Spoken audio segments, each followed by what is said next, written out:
नमस्कार, आप देख रहे हैं जे न्यूज़। मैं हूं अफसाना संगीता। उत्तराखंड में मानसून अब पूरी तरह से रफ्तार पकड़ चुका है और इसका असर पहाड़ से लेकर मैदान तक साफ दिखाई दे रहा है। लगातार हो रही बारिश ने जहां मैदानी इलाकों को उमस से राहत दी है, तो वहीं कई पर्वतीय क्षेत्रों में यही बारिश अब चिंता की वजह बनती जा रही है।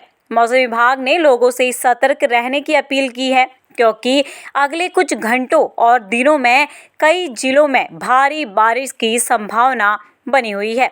दरअसल आज के लिए देहरादून, हरिद्वार, पौड़ी, उधम सिंह नगर, नैनीताल, उत्तरकाशी, रुद्रप्रयाग, पिथौरागढ़ और बागेश्वर समेत 9 जिलों में भारी बारिश को लेकर येलो अलर्ट जारी किया गया है। मंगलवार को सबसे अधिक 107 मिलीमीटर बारिश पंतनगर में दर्ज की गई है, जबकि कुमाऊं के कई इलाकों में जनजीवन प्रभावित रहा। कई जगह भूस्खलन के कारण संपर्क मार्ग बाधित होने की खबरें भी सामने आई हैं और नदियों नालों का जल स्तर लगातार बढ़ रहा है। मौसम विभाग ने खासतौर पर पर्वतीय क्षेत्रों में यात्रा के दौरान अतिरिक्त सावधानी बरतने, भूस्खलन संभावित इलाकों से दूर रहने और प्रशासन द्वारा जारी एडवाइजरी का पालन करने की अपील की है।